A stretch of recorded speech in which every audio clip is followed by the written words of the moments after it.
Hello बच्चों, इस video में हम क्लास 10th के लिए इलेक्ट्रिसिटी चैप्टर्स पढ़ेंगे।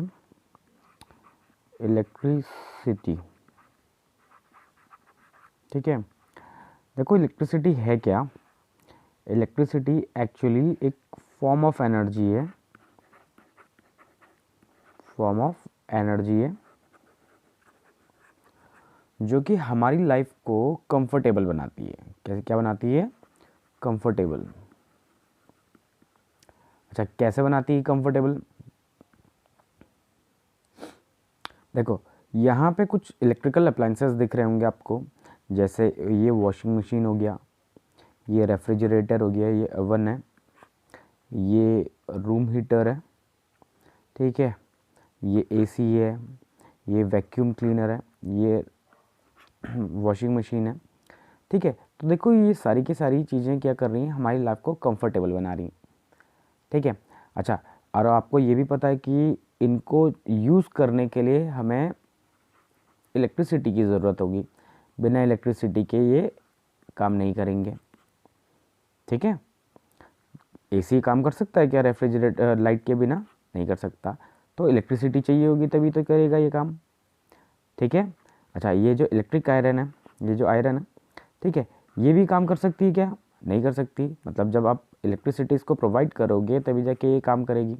ये वैक्यूम क्लीनर भी तभी काम करेगा जब इलेक्ट्रिसिटी होगी, ठीक है। तो देखो, इलेक्ट्रिसिटी क्या है? एक फॉर्म ऑफ एनर्जी है जो हमारी लाइफ को कंफर्टेबल बना रही है, ठीक है। ओके, अब देखो क्या है, अब इलेक्ट्रिसिटी जो होती है वो दो तरीके की होती है, ठीक है। इलेक्ट्रिसिटी दो तरीके की होती है। एक होती है स्टैटिक। क्या होती है? स्टैटिक, ठीक है। और एक होती है मोशन में, दैट इज करंट की बात करेंगे इसमें हम, ठीक है, ठीक है। अच्छा, स्टैटिक में किसके बारे में पढ़ते हैं? स्टैटिक में हम चार्ज के बारे में पढ़ते हैं, ठीक है, चार्ज के बारे में पढ़ते हैं, ठीक। अच्छा, और चार्ज रुका हुआ होता है। कैसा होता है? रुका हुआ। अच्छा, मोशन में भी हम चार्ज के ही बारे में पढ़ेंगे, लेकिन चार्ज कैसा होगा? मोशन में होगा। और जब चार्ज मूव करता है वही करंट बनाता है, ठीक है। अब देखो, यहाँ पे एक टर्म आया है चार्ज, ठीक है। ये चार्ज है क्या, बताता क्या है ये चार्ज, ठीक है। तो आगे पढ़ने से पहले हम चार्ज के बारे में सीखेंगे और चार्ज की प्रॉपर्टीज़ पढ़ेंगे, ठीक है। देखो, चार्ज क्या होता है बच्चों, ये इंट्रिंसिक प्रॉपर्टी है। क्या है ये? इंट्रिंसिक प्रॉपर्टी है। इंट्रिंसिक प्रॉपर्टी है किसी बॉडी की। अच्छा, इंट्रिंसिक का मतलब होता है इंटरनल प्रॉपर्टी। क्या?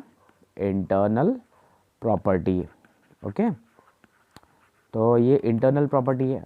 अच्छा, इंटरनल का मीन्स बॉडी में ये चार्ज पहले से ही प्रेजेंट रहता है, ठीक है, कहीं बाहर से नहीं आता है, ठीक है। अच्छा, अगर मान लेते हैं ये एक बॉडी है, ये किस चीज़ से बनी हुई भाई? ये बहुत सारे एटम्स से मिलके बनी होगी, ठीक है। एटम्स में क्या है? एटम्स के सब एटॉमिक पार्टिकल्स होते हैं भाई, प्रोटॉन और इलेक्ट्रॉन होते हैं ना, ठीक है। तो जो ये बॉडी बन रखी है एटम से मिलके बन रखी है। एटम में प्रोटॉन है, इलेक्ट्रॉन है, ठीक है। तो ये प्रोटॉन और इलेक्ट्रॉन एक्चुअली क्या है? ये चार्जेस ही तो है, ठीक है। तो ये बॉडी बन किससे रखी है? प्रोटॉन से, इलेक्ट्रॉन से। मतलब इस बॉडी में चार्ज पहले से ही प्रेजेंट है, ओके, ठीक है। अब देखो, प्रोटॉन का मतलब या फिर इलेक्ट्रॉन का मतलब, दोनों का मतलब होता क्या है? चार्ज दो तरीके का होता है। चार्ज कितने तरीके का होता है? दो तरीके का होता है। एक होता है पॉजिटिव चार्ज, पॉजिटिव चार्ज, और एक होता है नेगेटिव चार्ज। क्या? नेगेटिव। अच्छा, पॉजिटिव का मतलब और नेगेटिव का मतलब क्या है, इसको समझते हैं हम।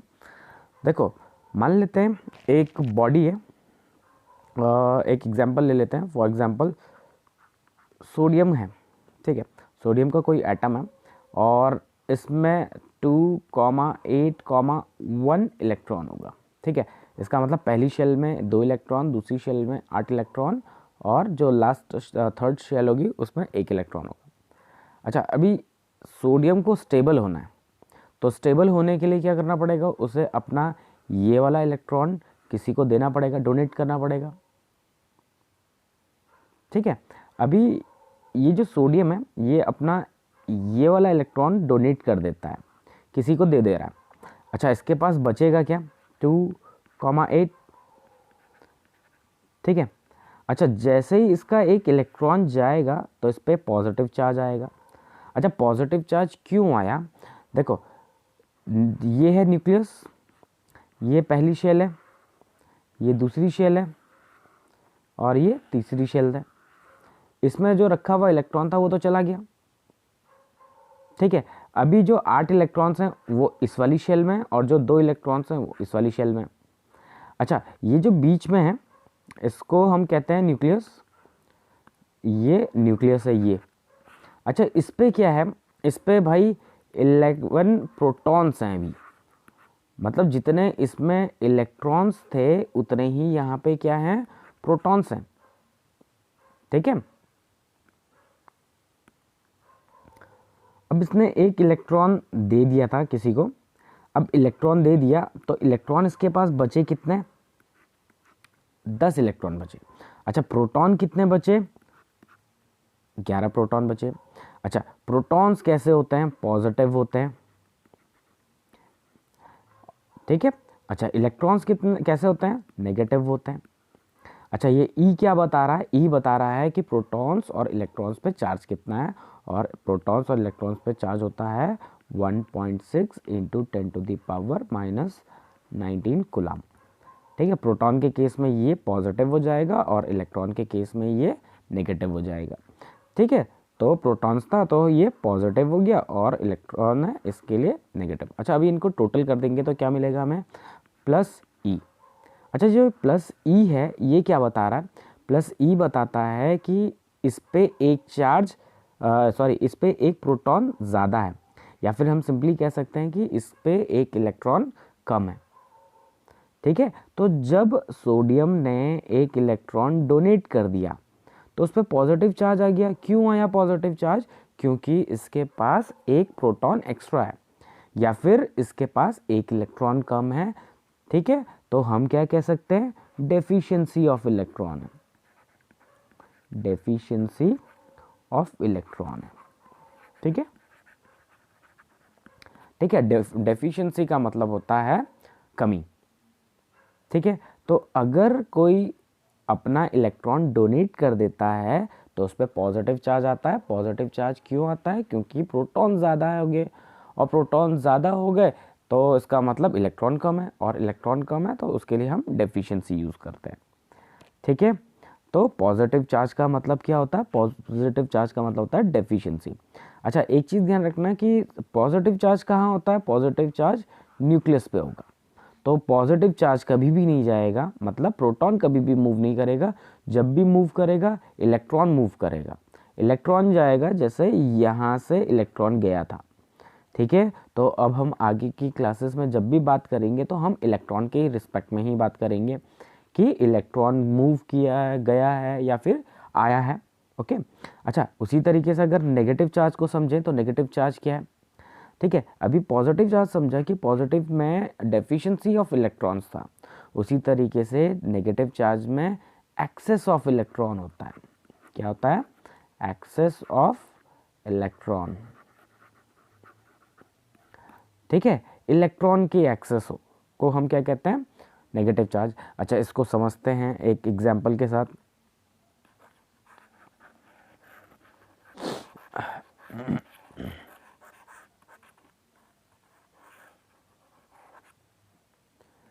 मान लेते हैं हमारे पास एक एलिमेंट है क्लोरीन, ठीक है। उसका एटॉमिक नंबर होता है 17। 17 का मतलब 2,8,7। इसका मतलब आउटर मोस्ट शेल में कितने इलेक्ट्रॉन्स हैं, 7। अच्छा, इसको समझेंगे तो ये इसका न्यूक्लियस हो गया। न्यूक्लियस पे कितने प्रोटॉन्स हैं, जितने इसमें इलेक्ट्रॉन्स होंगे उतने ही इस पे प्रोटॉन्स होंगे। तो इलेक्ट्रॉन्स कितने, 17 इलेक्ट्रॉन्स हैं, तो प्रोटॉन्स भी इस पे 17 ही होंगे। ठीक है, ये पहली शेल हो गई भाई, ये दूसरी शेल हो गई और ये तीसरी शेल हो गई। ठीक है, अच्छा पहली शेल में 2 इलेक्ट्रॉन्स होंगे, दूसरी वाली शेल में 8, 2 3, ठीक है, और इसमें लास्ट वाली में 7 इलेक्ट्रॉन्स।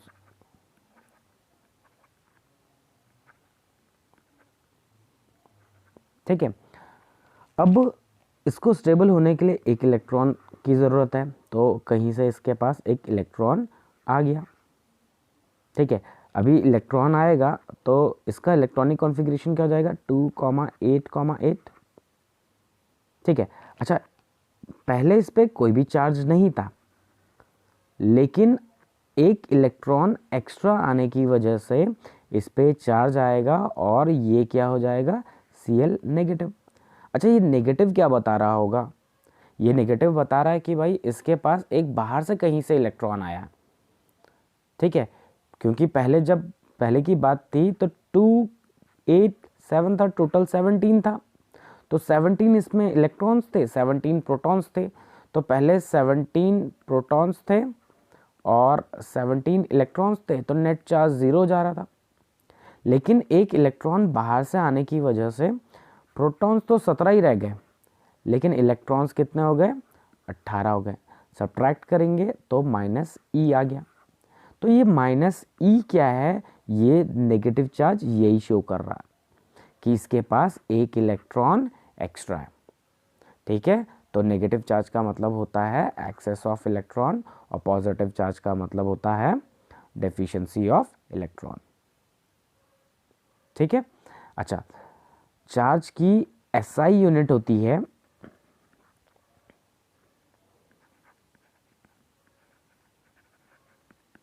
कूलाम। ठीक है, ठीक है, कूलाम, इसको कैपिटल C से डोनेट करते हैं। ठीक है,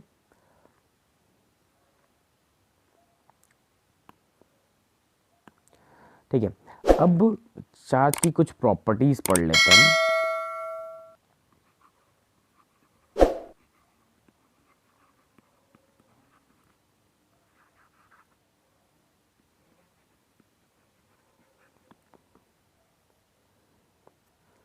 ठीक है, चार्ज की अलग अलग प्रॉपर्टीज होती हैं। पहली प्रॉपर्टी भाई कि पॉजिटिव वाला पॉजिटिव को रिपेल करेगा। रिपेल का मतलब एक दूसरे से दूर भागते हैं।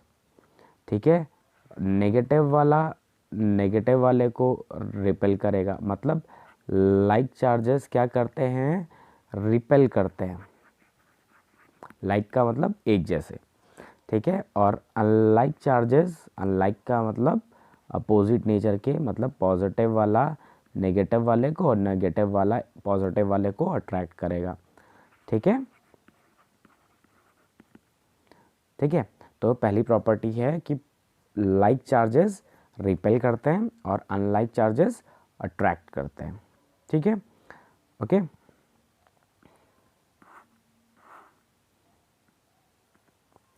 दूसरी प्रॉपर्टी, अच्छा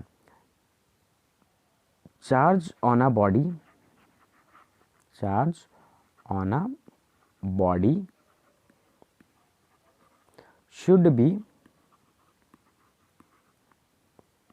be equal to NE। ठीक है, किसी बॉडी पे जो चार्ज होगा वो NE के बराबर होना चाहिए। E क्या था, अभी बताया था, E इज इक्वल्स टू था 1.6 इंटू 10⁻⁻19 कूलम। अगर पॉजिटिव होगा तो ये वाला टर्म पॉजिटिव आ जाएगा, लेकिन अगर नेगेटिव होगा तो यही वैल्यू नेगेटिव हो जाएगी, माइनस का साइन लगा देंगे। ठीक है, तो अगली प्रॉपर्टी थी कि किसी बॉडी पे जो चार्ज होगा वो NE के बराबर होगा। अच्छा यहाँ पे जो N है इसकी वैल्यू 1 2 3 और इस तरीके से होनी चाहिए, 4 5 6, मतलब पॉइंट ऑफ फ्रैक्शन में नहीं होना चाहिए। क्या नहीं होना चाहिए? डेसिमल में नहीं होना चाहिए, नहीं होना चाहिए, और फ्रैक्शन में नहीं होना चाहिए। ठीक है, डेसिमल और फ्रैक्शन में नहीं होनी चाहिए इसकी वैल्यू। ठीक है, अच्छा क्यों नहीं होनी चाहिए भाई डेसिमल और फ्रैक्शन में? क्योंकि अगर ये डेसिमल और फ्रैक्शन में होते, ठीक है, मान लेते हैं 1.5 होता है n की वैल्यू, मान लेते हैं, तो चार्ज कितना होता है? 1.5 ई। ई क्या है? अभी इसको ई को हम इलेक्ट्रॉन से समझ लेते हैं कि ई क्या है? इलेक्ट्रॉन। और 1.5 क्या है? एक नंबर है। 1.5 इलेक्ट्रॉन क्या होता है? मतलब 1.5 इलेक्ट्रॉन कुछ होता है क्या? 1.5 इलेक्ट्रॉन नहीं होता। इलेक्ट्रॉन्स कैसे हो सकते हैं? 1 हो सकता है, 2 हो सकता है, 3 हो सकता है, लेकिन ये 1.5 इलेक्ट्रॉन क्या होता है? ठीक है, तो किसी बॉडी पे जो चार्ज है वो एन ई के बराबर होना चाहिए। ठीक है, अच्छा किसी बॉडी पे जो चार्ज है वो कितना कितना हो सकता है? मतलब अगर हम एन की वैल्यूज़ को चेंज करते जाएं तो एन की वैल्यू अगर 1 रखें तो चार्ज कितना हो जाएगा? 1 मतलब 1.6 इंटू 10⁻⁻19 कूलम। ठीक है, अच्छा अगर एन की वैल्यू 2 रखें तो चार्ज कितना हो जाएगा? 2 इंटू 1.6 इंटू 10⁻⁻19 कूलम। ठीक है, तो ये आएगा 3.2 इंटू 10⁻⁻19 कूलम। अच्छा एक चीज़ ध्यान रखना, यहाँ पे बोला था कि डेसिमल और फ्रैक्शन में नहीं होना चाहिए, तो वो n की वैल्यू के लिए बोला गया था कि n की वैल्यू डेसिमल और फ्रैक्शन में नहीं होनी चाहिए थी। चार्ज के बारे में नहीं कहा गया था। तो चार्ज यहाँ पे आपको डेसिमल में दिख रहा है, ठीक है, तो एग्जाम्स में आप इस चीज़ से कंफ्यूज मत होना कि n की वैल्यू को बताया गया था कि डेसिमल्स में और फ्रैक्शन में नहीं होना चाहिए, और आप उसको चार्ज के साथ मत करना रिलेट कि चार्ज की वैल्यू पॉइंट में नहीं होनी चाहिए। ठीक है, चलो अगली प्रॉपर्टी है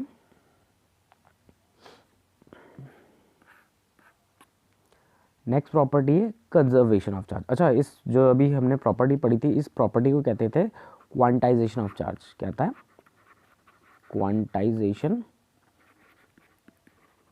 ऑफ चार्ज। ठीक है, जो अभी हमने सेकंड प्रॉपर्टी पढ़ी थी वो क्वांटाइजेशन ऑफ चार्ज थी। ठीक है, अच्छा थर्ड प्रॉपर्टी है conservation of charge. Conservation of charge. अच्छा कंजर्वेशन ऑफ चार्ज प्रॉपर्टी कहती है चार्ज को नहीं बनाया जा सकता, ना ही ख़त्म किया जा सकता, चार्ज को सिंपली ट्रांसफ़र किया जा सकता है। मान लेते हैं हमारे पास एक बॉडी है ये, ठीक है, इस पे 5 इलेक्ट्रॉन्स हैं। ठीक है, और एक दूसरी बॉडी है, इस पे 3 इलेक्ट्रॉन्स हैं। ठीक है, हमने इन दोनों को ऐसे किसी कनेक्टिंग वायर से कनेक्ट कर दिया। अब जैसे ही कनेक्ट करेंगे यहाँ से यहाँ पे इलेक्ट्रॉन ज़्यादा है ना, कितने हैं? 2 इलेक्ट्रॉन ज़्यादा है। यहाँ पे 3 थे, यहाँ पे 5 थे, तो इसके पास 2 इलेक्ट्रॉन्स ज़्यादा हैं। ठीक है, तो यहाँ से कुछ इलेक्ट्रॉन्स इस बॉडी में जाएंगे। ठीक है, अच्छा कितने इलेक्ट्रॉन्स जाएंगे? 1 इलेक्ट्रॉन। ठीक है, अब 1 इलेक्ट्रॉन जाएगा तो इलेक्ट्रॉन ट्रांसफ़र होने के बाद इस पे कितने इलेक्ट्रॉन हो गए? 4 इलेक्ट्रॉन। इस पे कितने इलेक्ट्रॉन हो गए? इस पे भी 4 इलेक्ट्रॉन हो गए। ठीक है, तो दोनों बॉडीज़ पे इलेक्ट्रॉन्स क्या हैं? बराबर हैं। ठीक है, इलेक्ट्रॉन ट्रांसफ़र होने के बाद। अच्छा अभी जो पहले वाली जो कंडीशन थी, इसमें टोटल इलेक्ट्रॉन्स कितने हैं? टोटल दोनों बॉडीज़ को मिला के टोटल इलेक्ट्रॉन्स कितने हैं? -5 -3 कितने थे? 8 इलेक्ट्रॉन्स थे। अच्छा इन दोनों में कितने हैं इलेक्ट्रॉन्स? यहाँ पे भी 8 ही हैं। अच्छा अंतर क्या है? अंतर ये है कि यहाँ पे पहले 5 थे, अभी 4 हो गए। पहले इसमें 3 थे, इसमें अब 4 हो गए। ठीक है, तो कंजर्वेशन ऑफ चार्ज कहता है कि चार्ज को नहीं बनाया जा सकता है, ना ही ख़त्म किया जा सकता, सिर्फ ट्रांसफ़र किया जा सकता है। ठीक है,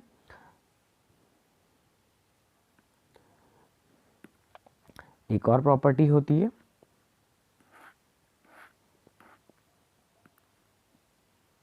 एडिटिविटी ऑफ चार्ज।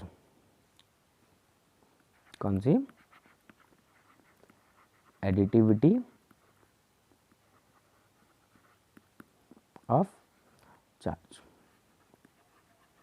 ठीक है, एडिटिविटी ऑफ चार्ज ये प्रॉपर्टी कहती है charges can be added, charges can B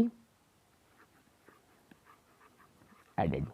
charge को हम ऐड कर सकते हैं, चार्ज को ऐड कर सकते हैं, इसका मतलब आपके पास ये बॉडी थी एक, इस बॉडी के अंदर भी मान लेते हैं 2 बॉडीज़ हैं, इस पे 5e है चार्ज, इस पे 2e है चार्ज। अभी पूछा जाएगा ये जो पूरी की पूरी ये बॉडी है, ये वाली, ठीक है, इस पे टोटल चार्ज कितना है? तो टोटल चार्ज क्या आएगा? 5e प्लस 2e, ये मिलेगा हमें 7e। ठीक है, तो एडिटिविटी प्रॉपर्टी कहती है कि चार्जेस को हम ऐड कर सकते हैं। Okay,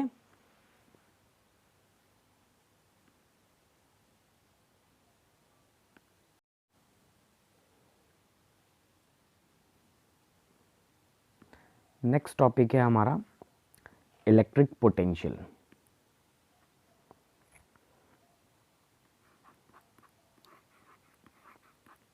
electric potential. ठीक है, अब इलेक्ट्रिक पोटेंशियल समझते हैं। मान लेते हैं हमारे पास एक चार्ज है, ठीक है, इस चार्ज से कुछ दूरी पे एक पॉइंट है, ठीक है, ये है पॉइंट P। ठीक है, अच्छा, एक दूसरा चार्ज है Q0, इसको हम कहेंगे टेस्ट चार्ज। ठीक है, अच्छा, टेस्ट चार्ज कैसा है? पॉजिटिव। ठीक है, ये टेस्ट चार्ज है। अब ये टेस्ट चार्ज को लेके जाना है, यहाँ से इस पॉइंट तक लेके आना है। ठीक है, ये चार्ज अपने आप तो आएगा नहीं, तो इस चार्ज को यहाँ से इस पॉइंट तक लाने में क्या करना पड़ेगा? वर्क करना पड़ेगा। ठीक है, अच्छा, ये जो टेस्ट चार्ज है ये कैसा है? यूनिट चार्ज, यूनिट चार्ज है। ठीक है, यूनिट का मतलब 1। ठीक है, अब ये जो यूनिट चार्ज था कहाँ रखा हुआ था? ये रखा हुआ था इन्फिनिटी पे। कहाँ रखा हुआ था? इन्फिनिटी पे। ठीक है, तो जो इन्फिनिटी पे जो रखा हुआ यूनिट चार्ज है उसको इन्फिनिटी से लेके इस पॉइंट तक लाने में जितना अमाउंट ऑफ वर्क डन किया जाएगा उस वर्क डन को हम कहेंगे इलेक्ट्रिक पोटेंशियल। ठीक है, तो सिंपली इलेक्ट्रिक पोटेंशियल क्या होता है? इलेक्ट्रिक पोटेंशियल को हम इस तरीके से डिफाइन कर सकते हैं, it is the amount of work done, amount of work done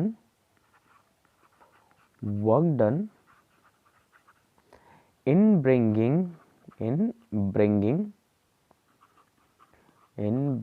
a unit charge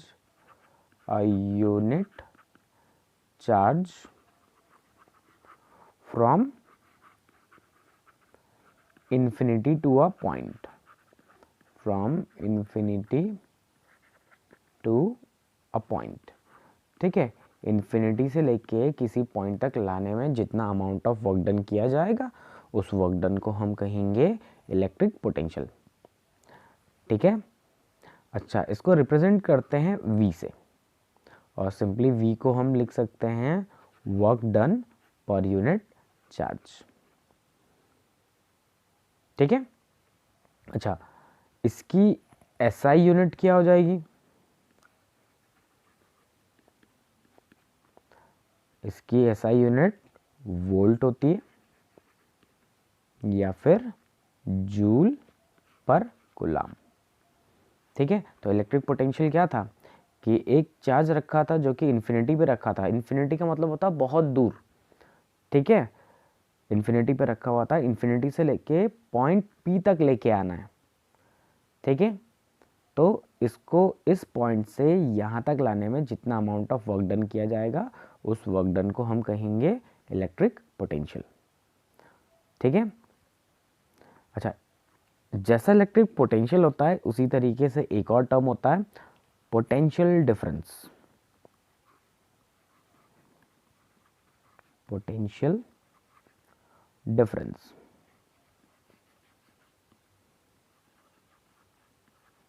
ठीक है। पोटेंशियल डिफरेंस क्या होता है भाई? कहानी सेम है कि चार्ज क्यू था, उससे आर डिस्टेंस पे पॉइंट रखा हुआ है पी। ठीक है, अब यहाँ पे इस चार्ज को लेके आना है क्यू नॉट को। कैसा चार्ज है? यूनिट चार्ज है। ठीक है, यूनिट चार्ज है। अभी ये इन्फिनिटी पे नहीं है, पहले वाले केस में ये चार्ज इन्फिनिटी पे रखा हुआ था। ठीक है, अभी ये इन्फिनिटी पे नहीं है। ठीक है, किसी नोन पॉइंट पे। अब यहाँ से उठा के लेके आना है इसको इस पॉइंट तक। ठीक है, तो इस चार्ज को यहाँ से इस पॉइंट तक लेके आने में जितना अमाउंट ऑफ वर्क डन किया जाएगा उस वर्क डन को हम कहेंगे पोटेंशियल डिफरेंस। ठीक है, जैसे हमने उसमें डिफाइन किया उसी तरीके से इसमें भी डिफाइन कर लेंगे। क्या होता है potential difference? It is the amount of work done, the amount of work done in bringing a unit charge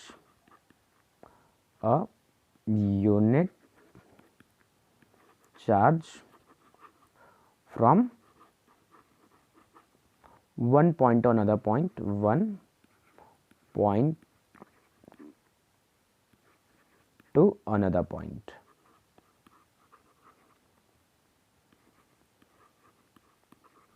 ठीक है, एक पॉइंट से दूसरे पॉइंट तक लाने में जितना वर्क डन करेंगे उस वर्क डन को हम क्या कहेंगे? उस वर्क डन को हम कहेंगे पोटेंशियल डिफरेंस।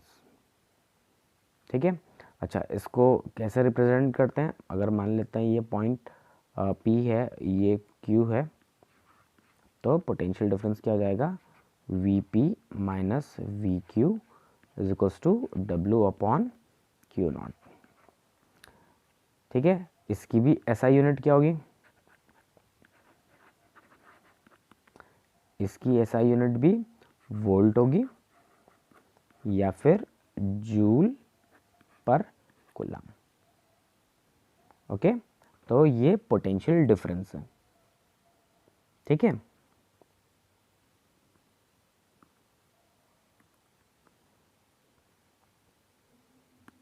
नेक्स्ट टॉपिक है हमारा इलेक्ट्रिक करंट।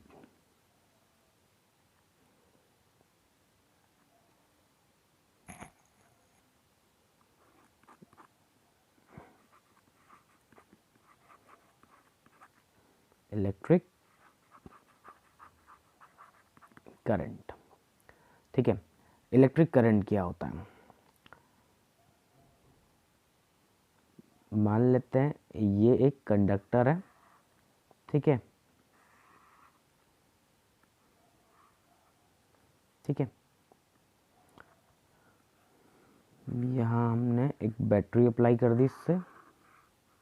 ठीक है, अब एक सेकेंड में इस कंडक्टर के थ्रू कितना चार्ज फ्लो करेगा, कितना चार्ज या फिर कितना इलेक्ट्रॉन फ्लो करेगा,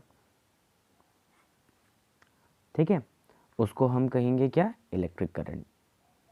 ठीक है, तो सिंपली इलेक्ट्रिक करंट क्या होता है? Rate of flow of charge, rate of flow of charge. ठीक है, अच्छा, या फिर इसको सिंपली ऐसे डिफाइन कर सकते हैं number of electrons flowing in 1 second. ठीक है, 1 सेकेंड में कितने इलेक्ट्रॉन्स फ्लो कर रहे हैं, या फिर रेट ऑफ फ्लो। अच्छा, एक चीज़ ध्यान रखना कि रेट और टाइम कभी भी एक ही स्टेटमेंट में इंक्लूड मत करना। बच्चे क्या करते हैं, rate of flow of charge in 1 second इस तरीके से लिख देते हैं, तो ऐसा गलत हो जाता है। ठीक है, रेट में ही टाइम इंक्लूडेड होता है। ठीक है बेटा, तो I is equals to Q upon t, ये इसका फॉर्मूला हो जाएगा। ठीक है, rate of flow of charge या फिर number of electrons flowing in unit second या फिर इन 1 सेकेंड। ठीक है, अच्छा इसकी यूनिट क्या हो जाएगी, इसकी यूनिट फॉर्मूले के हिसाब से देखेंगे तो कूलाम पर सेकेंड हो जाएगी। ठीक है, वैसे इसकी यूनिट एम्पेयर होती है। Okay,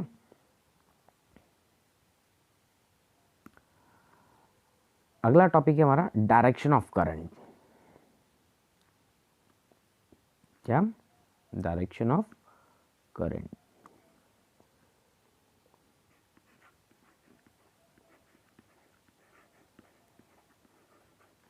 direction of current. ठीक है, अच्छा देखो क्या है, हमारे पास कंडक्टर है। ठीक है, ऐसा, और कंडक्टर है तो कंडक्टर के अंदर होते हैं फ्री इलेक्ट्रॉन्स। ठीक है, तो ये हैं इलेक्ट्रॉन्स। ठीक है, और इलेक्ट्रॉन्स कैसा मोशन करते हैं, जिगजैग मोशन कर रहे हैं, ये इधर जा रहा है, ये इधर जा रहा है, ये इस तरफ जा रहा है, ये ऐसे जा रहा है। ठीक है, अब हमने क्या किया, जो ये कंडक्टर था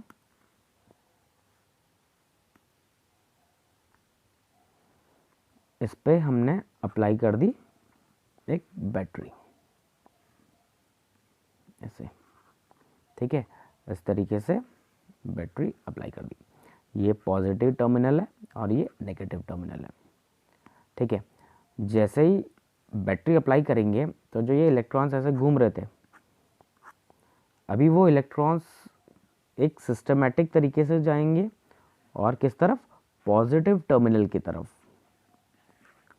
ठीक है, पॉजिटिव टर्मिनल की तरफ ऐसे मूव करेंगे। ठीक है, तो जब ये इलेक्ट्रॉन्स पॉजिटिव टर्मिनल की तरफ मूव करेंगे तो हम मानेंगे कि पॉजिटिव चार्ज कैसे मूव कर रहा होगा, ऐसे, क्योंकि इलेक्ट्रॉन्स कैसे होते हैं, नेगेटिव चार्ज। ठीक है, अब ये इलेक्ट्रॉन इस तरफ जाएगा तो मानेंगे कि पॉजिटिव चार्ज इस तरफ जा रहा है। अच्छा, पॉजिटिव चार्ज कैसे मूव करेगा भाई, इसको समझते हैं। मान लेते हैं ये इलेक्ट्रॉन है, इस जगह पे बैठा हुआ है और एक ये आगे खाली जगह है। ठीक है, अब ये इलेक्ट्रॉन क्या कर रहा है, इसको इधर खाली जगह मिली तो ये इस तरफ जंप कर रहा। ठीक है, इधर जंप कर गया। अच्छा, अगर ये इलेक्ट्रॉन इस तरफ जंप करेगा तो जो खाली जगह थी वो कहाँ जंप कर जाएगी, इधर। मतलब ये कहेंगे कि इलेक्ट्रॉन इस तरफ जा रहा है, या फिर हम सिंपली कह सकते हैं कि ये खाली जगह इस तरफ जा रही। तो कुछ ऐसा ही है, इलेक्ट्रॉन्स इस तरफ जा रहे थे तो इलेक्ट्रॉन्स इस तरफ जाएंगे तो वो जो खाली जगह होगी वो इस तरफ मूव करेगी, और जो खाली जगह है उसी को हमने क्या मान लिया है, क्या, पॉजिटिव। ठीक है, तो अगर इलेक्ट्रॉन्स इस तरफ जाएंगे तो पॉजिटिव चार्ज इस तरफ जाएगा। ओके, अब इलेक्ट्रॉन्स इस तरफ जा रहे हैं तो इसकी वजह से एक करंट बनती है, इस करंट को हम कहते हैं इलेक्ट्रॉनिक करंट। ठीक है, अच्छा, पॉजिटिव चार्ज इस तरफ जा रहा है तो इसको हम कहते हैं कन्वेंशनल करंट।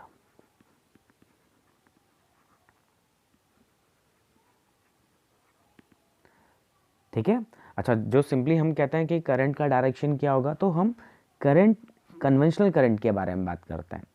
तो कन्वेंशनल करंट कहाँ से जाती है, ये जाती है पॉजिटिव टर्मिनल से नेगेटिव टर्मिनल की तरफ, और इलेक्ट्रॉनिक करंट कैसे जाती है, ये जाती है नेगेटिव टर्मिनल से पॉजिटिव टर्मिनल की तरफ। ठीक है, लिख भी देते हैं। इलेक्ट्रॉनिक करंट का डायरेक्शन क्या होता है, इलेक्ट्रॉनिक करंट का डायरेक्शन क्या होता है भाई, इसका डायरेक्शन होता है नेगेटिव नेगेटिव टर्मिनल से पॉजिटिव टर्मिनल की तरफ। ठीक है, और कन्वेंशनल करंट का डायरेक्शन क्या होता है, कन्वेंशनल करंट का डायरेक्शन ये होता है पॉजिटिव टर्मिनल से नेगेटिव टर्मिनल की तरफ। ठीक है, तो जब भी आपको पूछा जाएगा कि करंट का डायरेक्शन बताओ, तो हम हमेशा कन्वेंशनल करंट के बारे में ही बात करेंगे। जब तक बोला ना जाए कि इलेक्ट्रॉनिक करंट का डायरेक्शन बताओ, तब तक इलेक्ट्रॉनिक करंट का नहीं बताएंगे। ठीक है ना, तो हमेशा कन्वेंशनल करंट का ही डायरेक्शन बताया जाएगा। ठीक है, जब तक इलेक्ट्रॉनिक का स्पेसिफिकली पूछा ना जाए। ठीक है,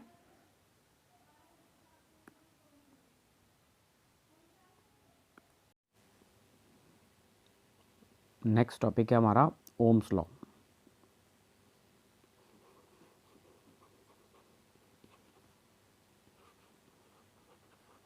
देखो, ओम्स लॉ कहता है एट कांस्टेंट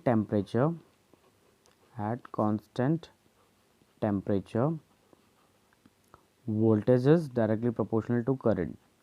इसका मतलब अगर वोल्टेज इंक्रीज करता है तो करंट भी इंक्रीज करेगी, और वोल्टेज अगर डिक्रीज करता है तो करंट भी डिक्रीज करेगी। ठीक है, अच्छा, इस चीज़ को और अच्छे से समझने के लिए एक एक्सपेरिमेंट देखते हैं।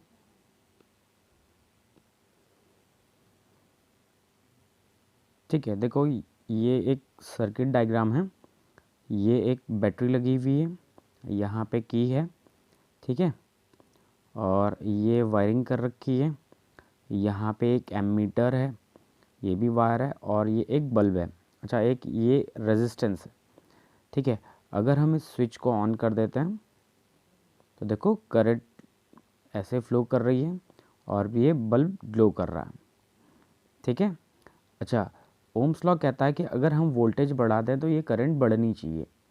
ठीक है, तो चलिए इस बैटरी का वोल्टेज बढ़ाते हैं हम।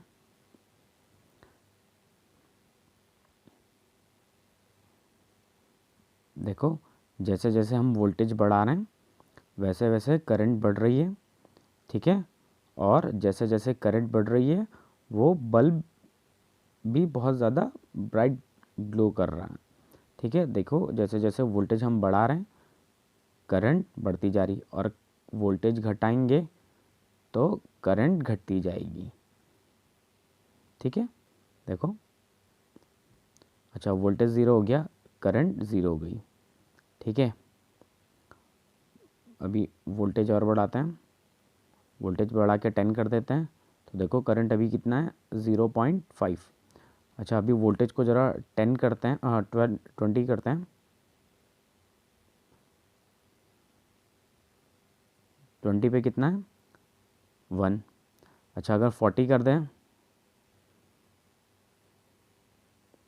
40 पे देखो कितना हो रहा करंट, 2। मतलब अगर हमने वोल्टेज भी डबल कर दिया तो करंट भी डबल हो जा रही है, और अगर वोल्टेज को हाफ़ कर दे रहे हैं तो करंट भी हाफ़ हो रही है। ठीक है, अभी जैसे वोल्टेज 40 था, अगर 80 कर देते हैं,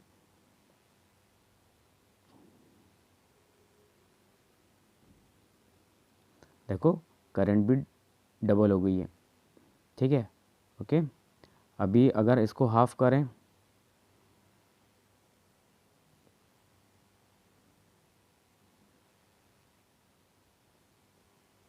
ठीक है, देखो करंट भी हाफ़ हो गई। ठीक है, तो ये ओम्स लॉ है। ओम्स लॉ है कि अगर वोल्टेज इंक्रीज़ करता है तो करंट भी इंक्रीज़ करती है। अच्छा, ठीक है,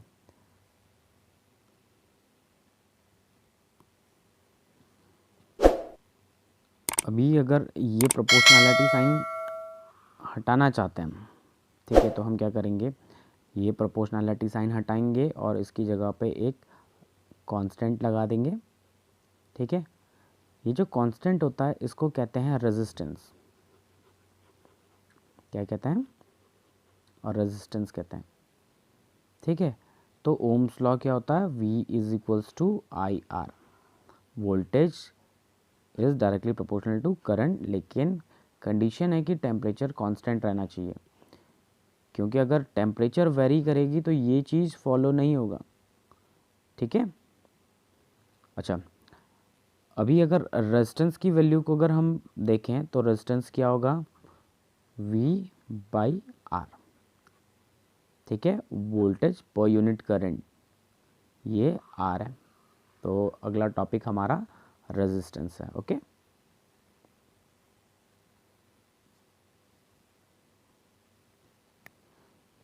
ठीक है, इलेक्ट्रिकल रेजिस्टेंस, इलेक्ट्रिकल रेजिस्टेंस।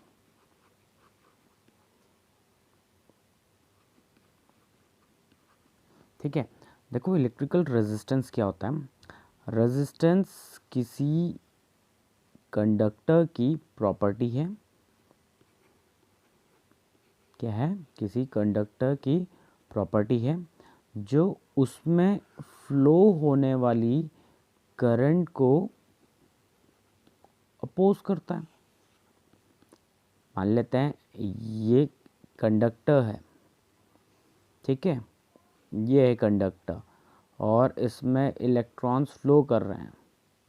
ठीक है, तो इस कंडक्टर की प्रॉपर्टी होगी कि ये इन इलेक्ट्रॉन्स को आगे जाने से रोक दे।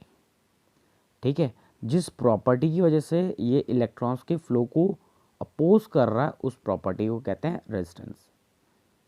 ठीक है, क्या होता है, it is the property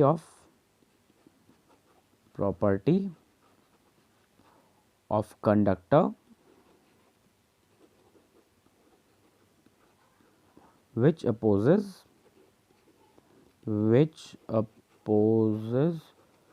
flow of electrons। ठीक है, जो इलेक्ट्रॉन्स के फ्लो को अपोज करता है। ठीक है,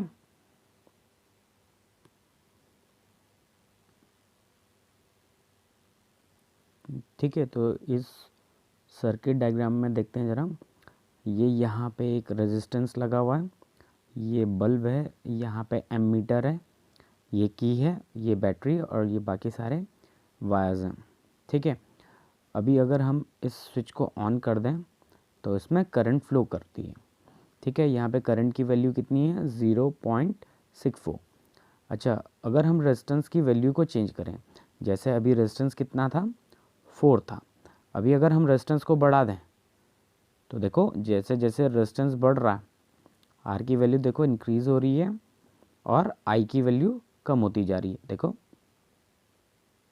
ठीक है, आर की वैल्यू बढ़ाने पे आई की वैल्यू कम होती जा रही है। रेजिस्टेंस बहुत ज़्यादा कर दिया जाएगा तो करंट बहुत कम होगी, और अगर रेजिस्टेंस बहुत कम होगा तो करंट ज़्यादा होगी। देखो अभी जब रेजिस्टेंस 0 है तो करंट है 0.9। अभी रेजिस्टेंस को हम बढ़ा देते हैं और 10 कर देते हैं तो देखो करंट कितनी होगी, 0.45। अभी रेजिस्टेंस को 20 कर देते हैं तो करंट कितनी हो गई, 0.30। तो रेजिस्टेंस बढ़ेगा तो करंट कम हो जाएगी। ठीक है, तो रेजिस्टेंस क्या होता है, किसी भी कंडक्टर की प्रॉपर्टी जो उसमें फ्लो होने वाली करंट को अपोज करता है। ठीक है,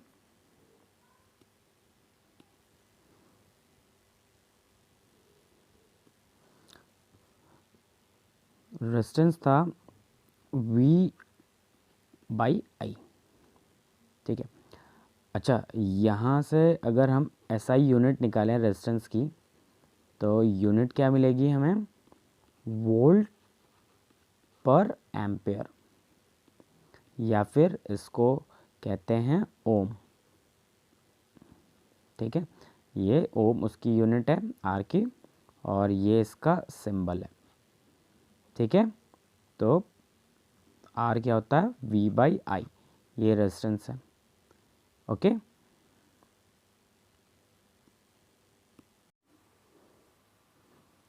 नेक्स्ट टॉपिक है फैक्टर्स अफेक्टिंग रेजिस्टेंस, ठीक है, factors affecting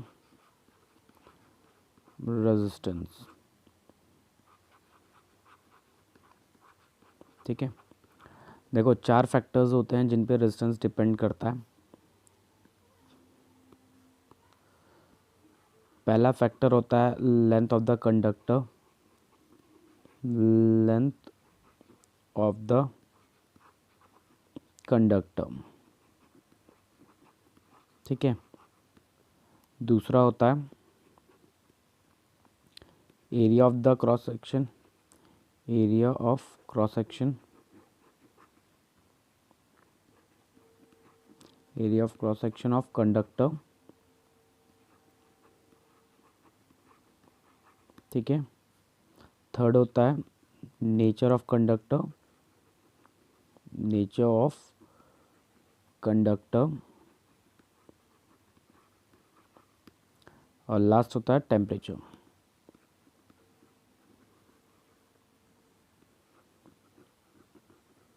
temperature of conductor, ठीक है। ये 4 फैक्टर्स होते हैं, ठीक है। अब इन पे डिपेंड कैसे करता है? पहला जो फैक्टर है length of the conductor, resistance directly proportional होता है लेंथ ऑफ द कंडक्टर का। इसका मतलब अगर लेंथ इंक्रीज़ करती है तो रेजिस्टेंस भी इंक्रीज़ कर जाएगा, ठीक है। और अगर लेंथ डिक्रीज़ करेगी तो रेजिस्टेंस भी डिक्रीज़ कर जाएगा, ठीक है। तो लेंथ ऑफ द कंडक्टर पे कैसे डिपेंड करता है? डायरेक्टली प्रोपोर्शनल, ठीक है, ये डायरेक्टली प्रोपोर्शनल। अच्छा, एरिया ऑफ द कंडक्टर पे कैसे डिपेंड करता है? रेजिस्टेंस इन्वर्सली प्रोपोर्शनल होता है एरिया के, ठीक है। मतलब अगर एरिया बढ़ जाएगा तो रेजिस्टेंस घटेगा, ठीक है। और अगर एरिया घटेगा तो रेजिस्टेंस बढ़ेगा, ठीक है। तीसरा है nature of conductor. Nature of conductor का मतलब जो अच्छे कंडक्टर होंगे, गुड कंडक्टर, ठीक है, उनका रेजिस्टेंस कैसा होगा? Low. Good conductor has low resistance, ठीक है, क्योंकि रेजिस्टेंस का काम है करंट को अपोज करना, और अगर कंडक्टर अच्छा है तो इसका मतलब उसमें करंट इजीली फ्लो करेगी, ठीक है। तो जो अच्छे कंडक्टर्स होंगे उनका रेजिस्टेंस कम होगा। अच्छा, टेम्परेचर पे कैसे डिपेंड करता है?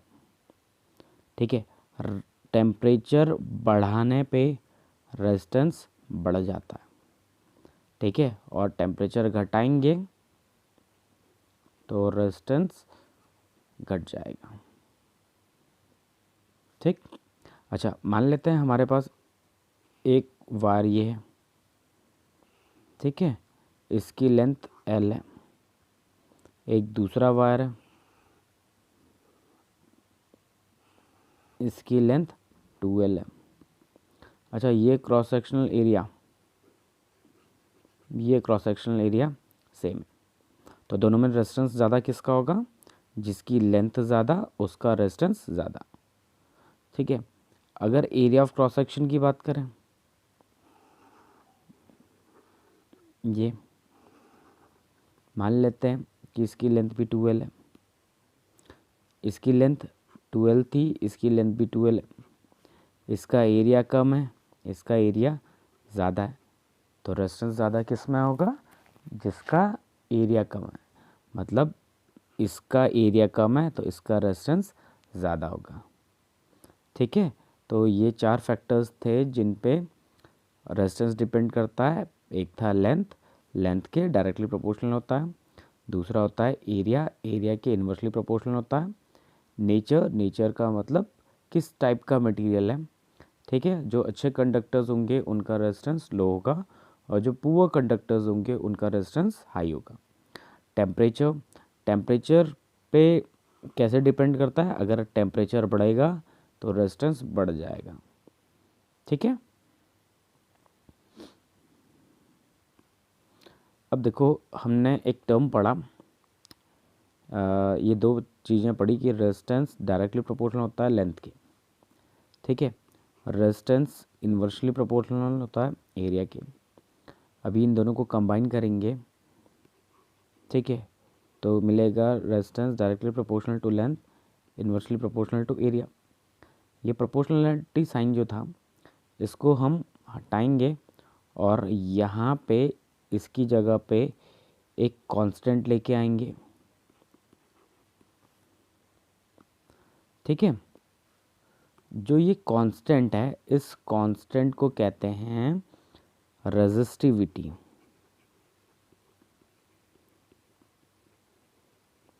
क्या कहते हैं इसे? रेजिस्टिविटी, ठीक है। रेजिस्टिविटी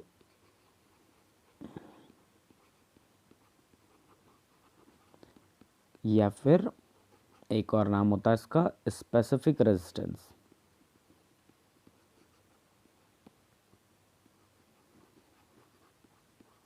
स्पेसिफिक रेजिस्टेंस, ठीक है। तो पढ़ा कि R is equals to rho L by A था। अच्छा, अगर रो को अकेला बनाएं, बाकी सारे टर्म्स को R के साथ भेजें, तो R A अपॉन L ये होगा, ठीक है। अभी अगर हमें रेजिस्टिविटी को डिफ़ाइन करना है तो रेजिस्टिविटी को कैसे डिफ़ाइन करेंगे, ठीक है। देखो, अगर ए की वैल्यू को 1 मीटर स्क्वायर रख दिया जाए और लेंथ को 1 मीटर रखा जाए, ठीक है, तो rho is equals to R into 1 upon 1, मतलब रो इज इक्वल्स टू क्या आ गया? R। तो रेजिस्टिविटी क्या है? रेजिस्टिविटी रेजिस्टेंस है, ठीक है। लेकिन रेजिस्टेंस कब है? जब एरिया 1 लिया था और लेंथ ऑफ कंडक्टर भी 1 लिया था, ठीक है। तो रेजिस्टिविटी क्या होता है? रेजिस्टिविटी होता है resistance of a conductor whose cross sectional area is 1 metre square and length is 1 metre. क्या होता है? Resistivity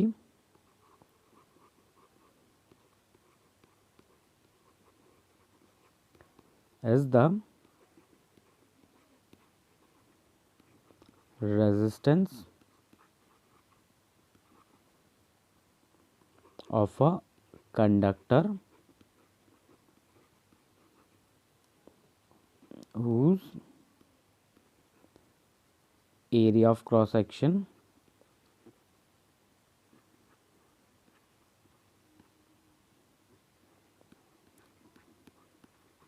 is 1 metre square and length is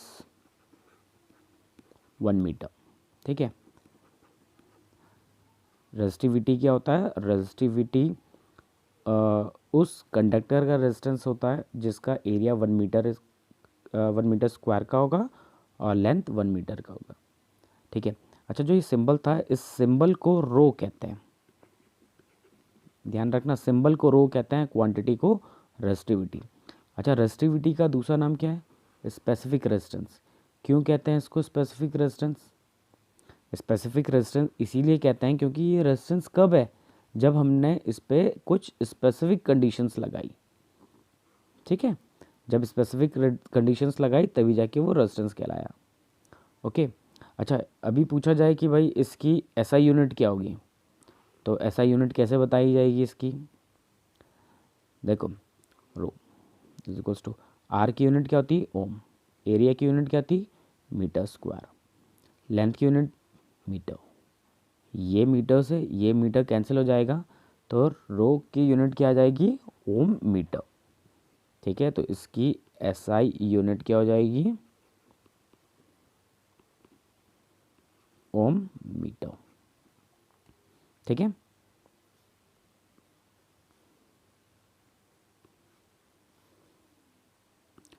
अच्छा, अगला है फैक्टर्स अफेक्टिंग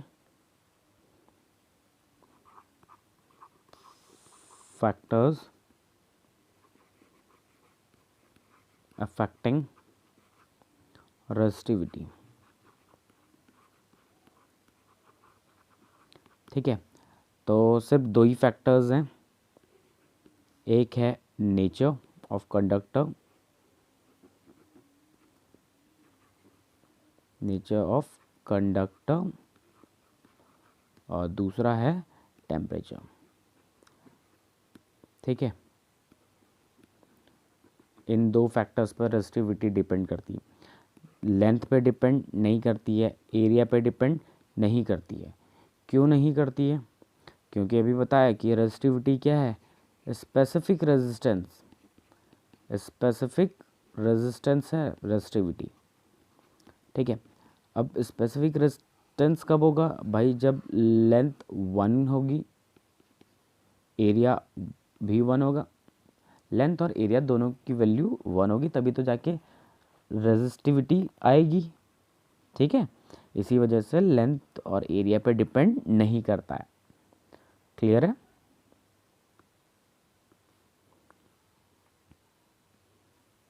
नेक्स्ट है वी आई ग्राफ।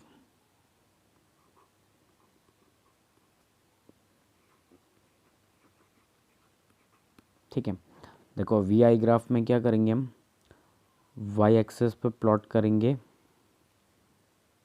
वोल्टेज को, ठीक है, और एक्स एक्सेस पे प्लॉट करेंगे हम करंट को।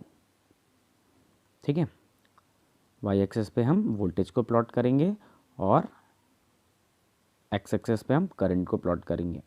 ठीक है, कुछ वैल्यूज़ लिख लेते हैं। वी गई आई, वी की वैल्यू वोल्ट में और इसकी वैल्यू एम्पेयर में। ठीक है, 5, 10, 15 और 20, और ये हो गया 1, 2, 3, 4। ठीक है, इन पॉइंट्स को हम इस ग्राफ में प्लॉट करेंगे। तो यहाँ पे लिख देते हैं पॉइंट्स, 1, 2, 3, 4। इसी तरीके से पॉइंट्स को इधर भी प्लॉट कर देते हैं, 5, 10, 15, 20। ठीक है, इन प्लॉट पॉइंट्स को प्लॉट करेंगे अब। ठीक है, पहला है 1,5, 1,5 ये है, दूसरा है 2,10, 2,10 ये है। ठीक है, तीसरा है 3,15, 3,15 ये है पॉइंट, और अगला है 4,20, तो 4,20 ये है। ठीक है, इन सारे पॉइंट्स को हम जोड़ देते हैं एक लाइन से। एक मिनट,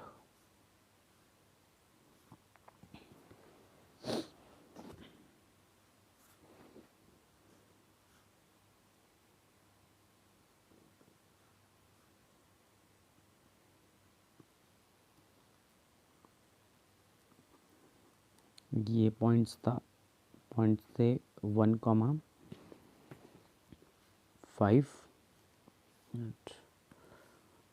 ये पहला पॉइंट था 1,5, दूसरा पॉइंट है 2,10, तीसरा है 3,15, और लास्ट पॉइंट था 4,10। ठीक है, तो ये 4 पॉइंट्स थे। तो इन 4 पॉइंट्स में से हम कोई से भी 2 पॉइंट्स ले लेते हैं।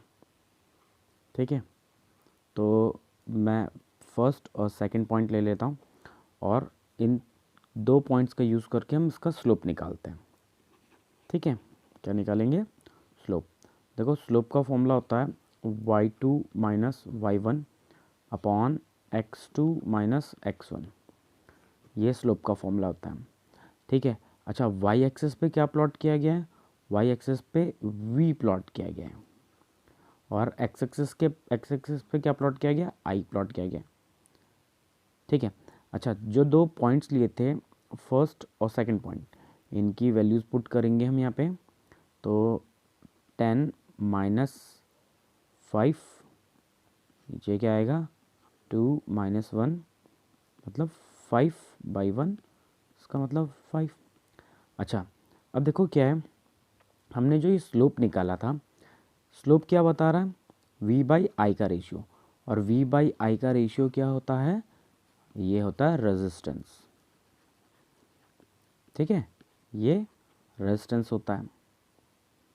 ठीक है, v/i का रेशियो क्या होता है, रेजिस्टेंस होता है। इसका मतलब vi ग्राफ का स्लोप कौन सी क्वांटिटी देता है, ये देता है रेजिस्टेंस। ठीक है, अभी हमने जो रेजिस्टेंस निकाला वो कितना आया, वो आया 5। ठीक है, अच्छा अभी ये दो पॉइंट्स यूज़ करके निकाले थे हमने, इसके अलावा कुछ और पॉइंट्स का यूज़ करते हैं, जैसे कि मान लेते हैं सेकंड और थर्ड वाला पॉइंट यूज़ करते हैं, तो क्या मिलेगा, 15 - 10 डिवाइडेड बाई 3 - 2, इसकी वैल्यू भी 5 आएगी। अच्छा, थर्ड और फोर्थ वाला पॉइंट यूज़ करके निकालते हैं, एक और स्लोप निकालेंगे, तो ये आएगा, सॉरी ये 20 था ये, तो 20 - 15 डिवाइडेड बाई 4 - 3, ये भी 5 आएगा। मतलब जितने भी हम स्लोप्स निकाल रहे हैं, सारे के सारे स्लोप्स क्या हैं, सेम आ रहे हैं, मतलब रेजिस्टेंस सेम आ रहा है। तो जो ये ग्राफ हमारे सामने है अभी, ठीक है, ये किसका ग्राफ हो जाएगा, ये होगा ओमिक कंडक्टर का, ओमिक कंडक्टर का। ठीक है, तो देखो क्या है, वी आई ग्राफ का स्लोप क्या देता है, वी आई ग्राफ का स्लोप रेजिस्टेंस देता है, और रेजिस्टेंस अगर कांस्टेंट आ रहा है, कांस्टेंट आ रहा है अगर रेजिस्टेंस, ठीक है, तो एक स्ट्रेट लाइन बनेगी, और ये स्ट्रेट लाइन बताएगी कि जो ये ग्राफ है ये किस चीज़ का है, ये ओमिक कंडक्टर का है। ठीक है, तो एक और ग्राफ सीखते हैं ज़रा।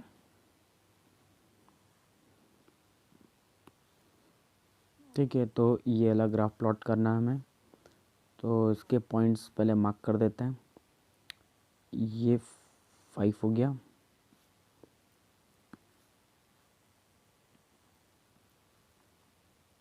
ये 10 हो गया, ये 15 हो गया, और ये 20 हो गया।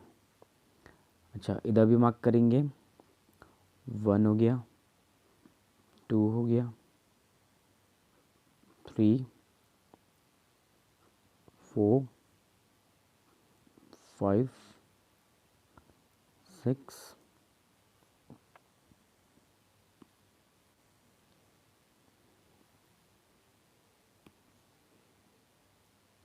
ये 7, ये 8, ये 9, और ये 10। अच्छा, एक चीज़ ध्यान रखना, ग्राफ हमेशा इक्वल गैप के साथ बनाया जाता है, डायरेक्ट ये वाली मत प्लॉट कर देना। ठीक है, तो अब ग्राफ के पॉइंट्स को प्लॉट करते हैं। पहला पॉइंट है 1,5, तो 1,5 ये हो गया।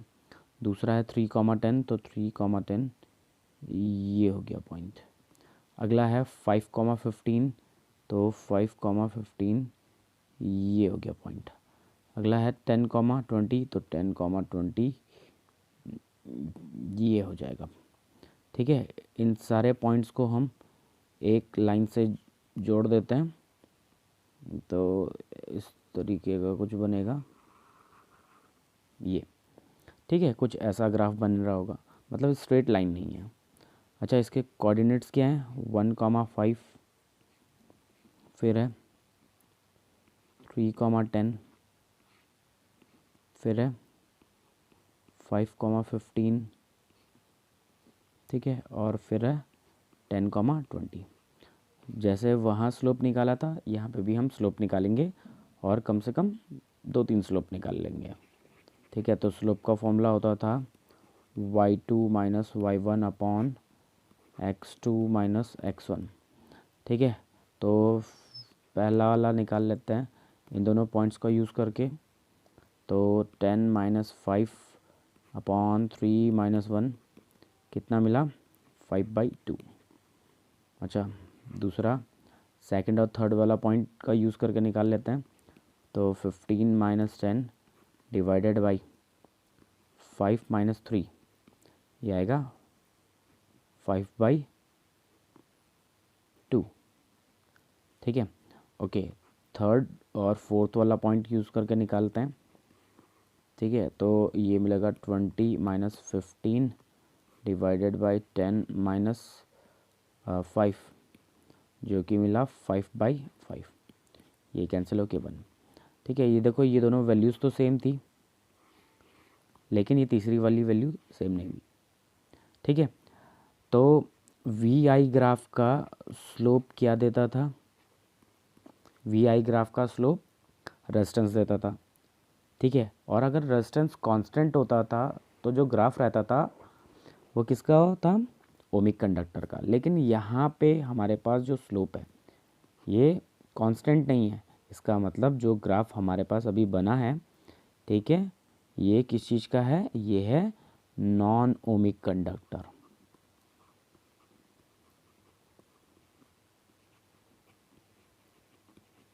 ठीक है ये नॉन ओमिक कंडक्टर का ग्राफ है। ओके तो अगर आपके पास वी आई ग्राफ गिवन हो और सिंपली आपको रेजिस्टेंस फाइंड करने को कहा जाए तो आप उसका स्लोप निकाल दीजिए और रेजिस्टेंस मिल जाएगा। Okay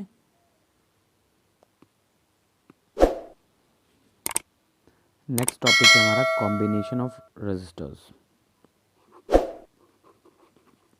combination of resistors. ठीक है मतलब रेजिस्टेंसेस को हमें कंबाइन करना है। ठीक है देखो दो तरीके के कॉम्बिनेशन होता है, एक होता है सीरीज़ और एक होता है पैरेलल। ठीक है एक सीरीज़ होता है और एक पैरेलल होता है।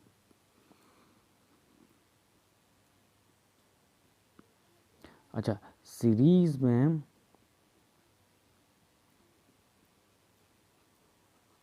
करंट सेम होती है और वोल्टेज अलग होता है, वोल्टेज डिफरेंट होता है। ठीक है पैरेलल में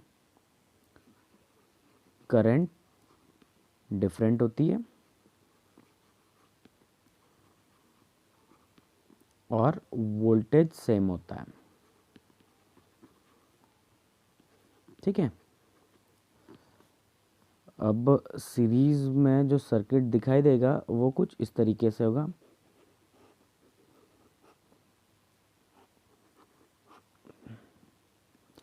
ये R1 है, ये R2 है और ये R3 है।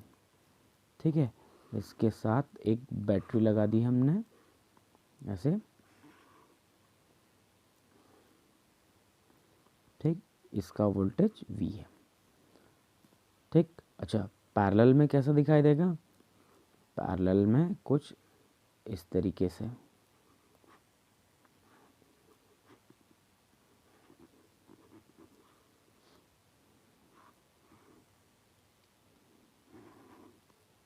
पैरेलल में कुछ ऐसा। ठीक है ये R1 है, ये R2 है और ये R3 है और वोल्टेज V। ठीक है अभी इससे करंट जाएगी I तो R1 में भी I होगी, R2 में भी I होगी, R3 में भी I होगी। अच्छा लेकिन इसका वोल्टेज अलग होगा, इसका वोल्टेज V1 होगा, इसके अक्रॉस वोल्टेज V2 होगा और इसके अक्रॉस वोल्टेज V3 होगा। ठीक है अच्छा इसमें जो करंट आएगी I ये इस पॉइंट से डिवाइड हो जाएगी, इसमें I1 जाएगी, इसमें I2 जाएगी और इसमें I3 जाएगी। ठीक है अच्छा अब हमें आगे करना ये और हमें इसकी इक्वेशंस बनानी है और इक्विवेलेंट रेजिस्टेंस फाइंड करना है। ठीक है तो ध्यान रखना, जब भी हम इक्विवेलेंट रेजिस्टेंस फाइंड करेंगे तो इक्विवेलेंट रेजिस्टेंस हम जो इक्वेशन बनाना स्टार्ट करेंगे जो डिफरेंट है उससे करेंगे। मतलब यहाँ पे वोल्टेज डिफरेंट है तो उसमें वोल्टेज से बनाना स्टार्ट करेंगे, और यहाँ पे करंट है डिफरेंट तो इससे करंट से। ठीक है, तो देखो क्या है, जो टोटल वोल्टेज होगा वो V होगा, और वो इन तीनों का समेशन होगा V1 plus V2 plus V3 का। अच्छा, ओम्स लॉ से पता है V is equals to I R, ये ओम्स लॉ बताता था, ओम्स लॉ। ठीक है, तो ये जो V है इसकी जगह क्या लिख सकते हैं हम, आई आर। V1 की जगह क्या लिख सकते हैं, आई आर वन। V2 की जगह आई आर टू, और V3 की जगह आई आर थ्री। ठीक है, इस तरीके से हम कर सकते हैं। ओके। अच्छा, यहाँ पे हमने तीनों में आई लिया है। क्यों लिया है, क्योंकि सीरीज़ में करंट सेम होती है। इससे आई कॉमन आएगा, अंदर क्या आएगा, R1 plus R2 plus R3, और ये आई आर, ये आई से आई कैंसिल हो जाएगा, तो R is equals to R1 plus R2 plus R3। ठीक है, तो ये क्या होगा, ये होगा इक्विवेलेंट रेजिस्टेंस। मतलब अगर आपके पास 3 रेजिस्टर्स दिए हुए हैं और कैसे हैं, R1 plus R2 plus R3, नहीं R1 R2 R3 हैं, तो उनका इक्विवेलेंट रेजिस्टेंस क्या हो जाएगा, तीनों का सम करके। ठीक है। अच्छा, यहाँ पे अलग कौन है, यहाँ पे अलग है करंट। तो इक्वेशन बनाना हम स्टार्ट करेंगे करंट से। ठीक है, ये जो करंट है यही डिवाइड हो रही ना I1 I2 I3 में, तो करंट क्या होएगा, I is equals to I1 plus I2 plus I3। ठीक है, ओम्स लॉ से हमें पता है V इज इक्वल्स टू क्या होता है, आई आर। तो I इज इक्वल्स टू क्या हो जाएगा, V बाई आर। तो इनकी जगह पे रख लेते हैं V बाई आर, इधर क्या आएगा V बाई आर वन, इधर V बाई आर टू, इधर V बाई आर थ्री। ठीक है, इसमें तीनों में V इसलिए लिया है क्योंकि पैरेलल में वोल्टेज सेम होता है। तो V बाई आर, यहाँ से V कॉमन आएगा, अंदर बचेगा R1 by R one plus 1 by R two plus 1 by R three.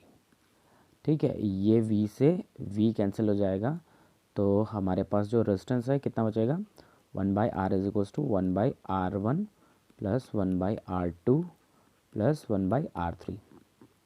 ठीक है। अच्छा, जब हमारे पास पैरेलल कॉम्बिनेशन गिवन होगा तो हम उसका इक्विवेलेंट इस तरीके से निकालेंगे। अच्छा, एक चीज़ याद रखना, जब कभी भी पैरेलल का इक्विवेलेंट रेजिस्टेंस निकालेंगे तो इसको लास्ट में रेसिप्रोकल ज़रूर करना। जब ये पूरा सॉल्व हो जाएगा, 1 बाई आर की वैल्यू आएगी, ठीक है, तो लास्ट में इसको रेसिप्रोकल ज़रूर करना। ठीक है, इसको ऐसे ही उठा के मत रख देना, अदरवाइज़ आपका गलत हो जाएगा। ठीक है।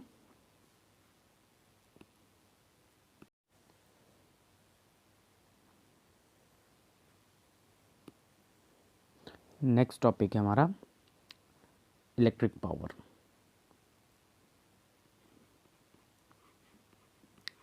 इलेक्ट्रिक पावर, ठीक है। देखो, इलेक्ट्रिक पावर क्या होता है, इलेक्ट्रिक पावर होता है rate of doing work, rate of doing work is called power. ठीक है, मतलब किस रेट से वर्क हो रहा है उसको पावर कहते हैं। इसी चीज़ को और किस तरीके से डिफाइन कर सकते हैं, work done per unit time. ठीक है, work done per unit time क्या कहलाता है, पावर कहलाता है।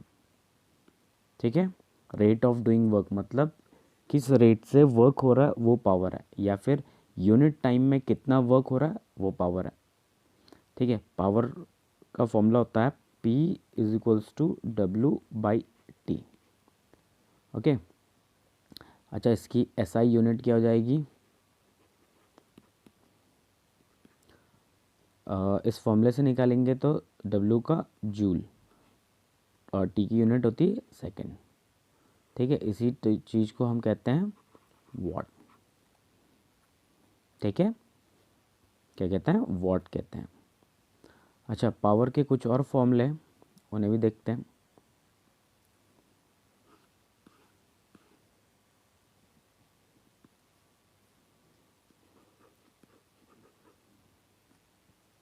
अदर फॉर्मूले ऑफ पावर। ठीक है, पावर के और फॉर्मूले क्या होते हैं? देखो, अभी हमने देखा कि वर्क डन क्या होता है, पावर इज इक्वल टू क्या होता है? Work done per unit time. अच्छा, एक फॉर्मूला पढ़ा था V is equals to W upon Q. यहाँ से W निकालेंगे तो क्या मिलेगा? VQ। ठीक है, अब जो ये VQ है यहाँ से W की जगह रख देते हैं, तो power is equals to VQ upon T, ये हो गया। अच्छा, Q बाई T क्या होता है? Q बाई T होता है करंट, तो power is equals to VI, इसको I रख देते हैं, तो एक फॉर्मूला ये हो गया, एक फॉर्मूला ये था। ठीक है, एक और देखते हैं। अभी हमें ओम्स लॉ से पता है कि V इज इक्वल्स टू क्या होता है? IR, ये होता है ना, V is equals to IR होता है। ठीक है, तो यहाँ पे V की जगह पे हम IR रख देते हैं, तो power is equals to IRI, तो पावर क्या मिलेगा? I²R। एक और फॉर्मूला मिल गया हमें पावर का। अच्छा, अभी तो इस वाले टर्म में हमने V की वैल्यू को चेंज किया था यहाँ पे। ठीक है, अगर हम I की वैल्यू को चेंज करते, I की वैल्यू को V अपॉन R रख देते, ठीक है, तो क्या मिलता हमें? Power is equals to V into V by R। ठीक है, तो पावर क्या मिलता? V²/R। तो ये एक और फॉर्मूला मिल गया पावर का। तो ये चार फॉर्मूले हैं, एक W/T है, एक P is equals to VI, एक P is equals to I²R और एक P is equals to V²/R। ठीक है, तो रिक्वायर्ड वैल्यूज़ के हिसाब से जो भी गिवन में जो भी क्वेश्चंस में वैल्यूज़ गिवन होगी उसके हिसाब से हम अपना फॉर्मूला सेलेक्ट कर लेंगे। ठीक है, अगला है energy, electrical energy.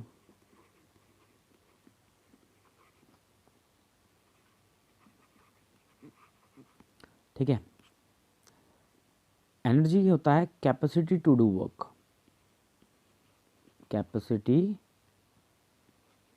To do work.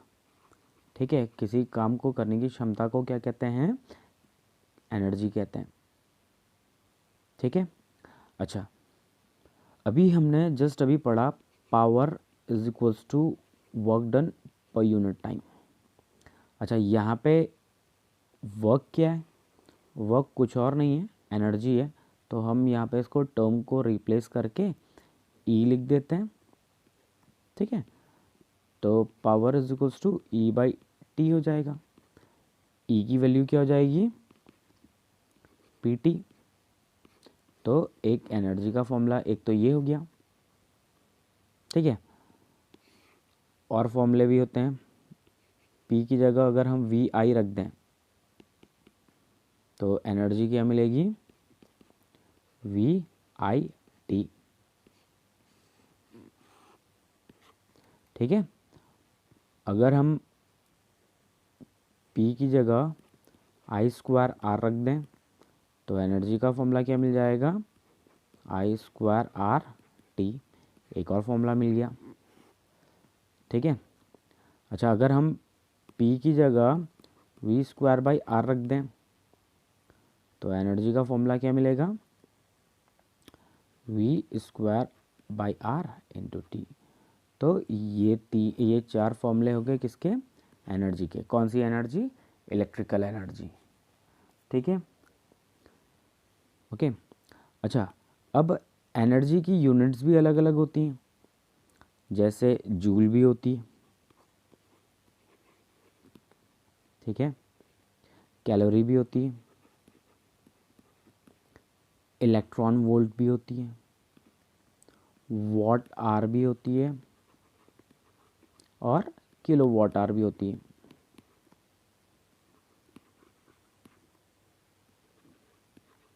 ठीक है, तो जो ये किलो वॉट आर है, जो ये है यूनिट, इस यूनिट को हम कहते हैं कॉमर्शियल यूनिट।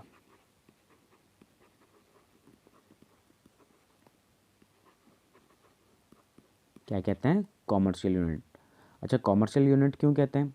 आपने अपने घरों में देखा होगा, जो बिजली का मीटर होता है, ठीक है, उसमें ऐसे कुछ यहाँ रीडिंग होती है। इसके अगर आप जस्ट पीछे देखोगे तो KWH लिखा होता है। तो ये KWH क्या है? ये KWH किलो वॉट आ रहा है। ठीक है, इसको कॉमर्शियल यूनिट क्यों कह रहे हैं? क्योंकि हम जो इलेक्ट्रिसिटी कंज्यूम करते हैं वो इसी यूनिट में मेज़र की जाती है। ठीक है, तो 1 किलो वॉट आर क्या होता है? ये 1 यूनिट है। 1 यूनिट होता है 1 किलो वॉट आर। ठीक है, अभी अगर डिफाइन करना हो कि 1 किलो वॉट आर को डिफाइन करो भाई, क्या होता है 1 किलो वॉट आर, तो देखो 1 किलो वॉट आर क्या है?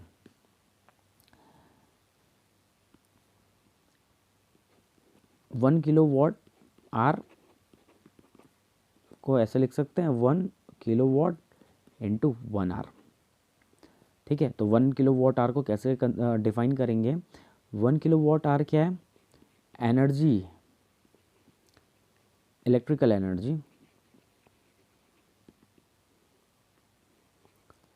Energy consumed by an electrical appliance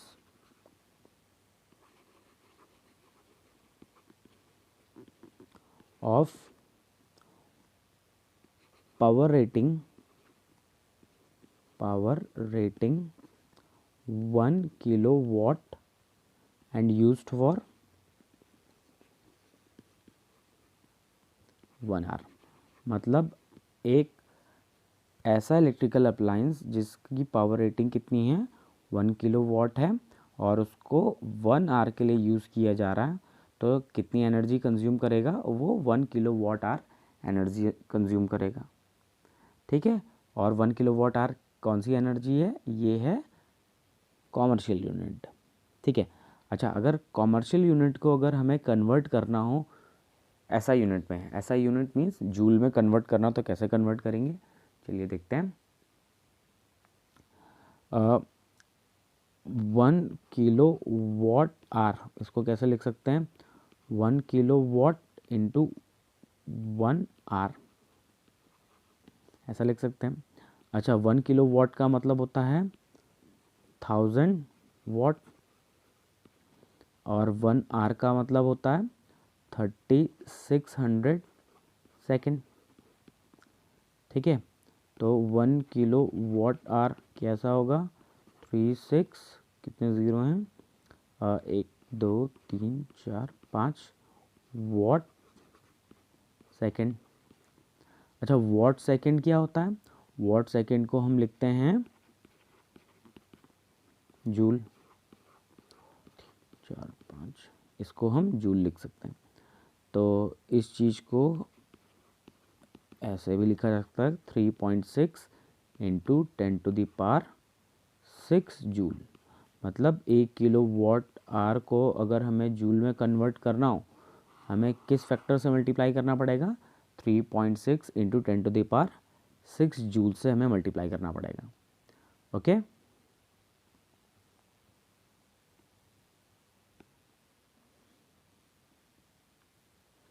ठीक है।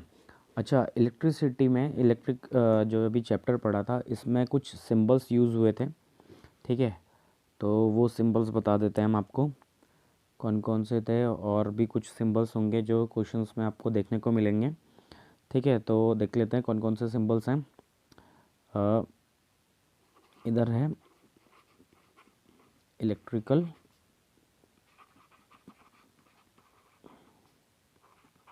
कंपोनेंट,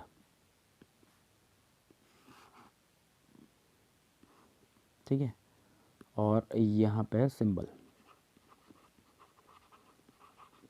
ठीक है। पहला सिंबल है,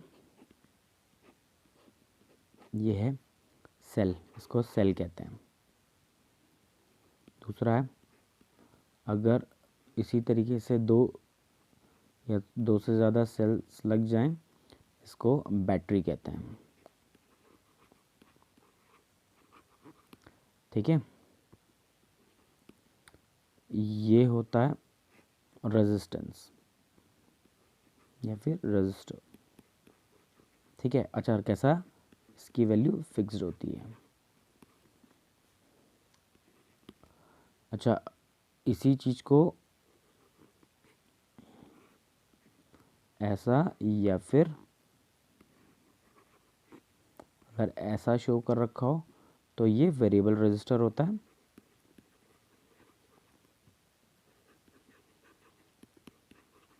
या फिर इसे रियोस्टेट भी कहते हैं, ठीक है। अगला ये एमीटर है। ये क्या करता है, मेज़र करता है किसको, करंट को, मेजर्स करंट, ठीक है। ये करंट को मेज़र करता है।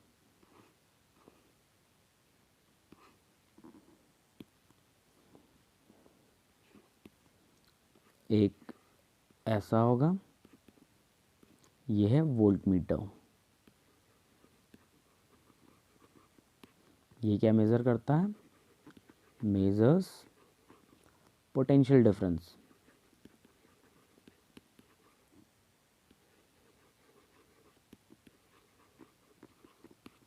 ठीक है। अच्छा, एक और होता है, इसको कहते हैं गैल्वेनोमीटर,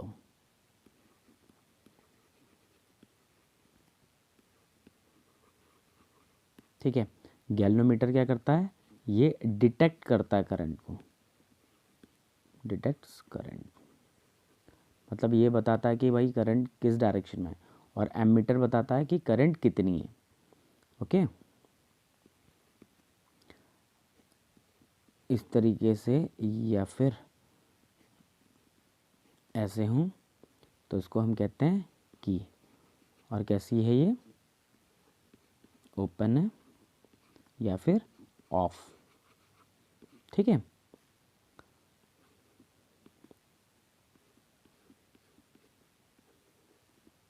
ऐसे या फिर ऐसे होगा तो इसको भी हम की कहेंगे या स्विच कहेंगे। ये कैसा है, क्लोज स्विच है, और कैसी कंडीशन में, ऑन।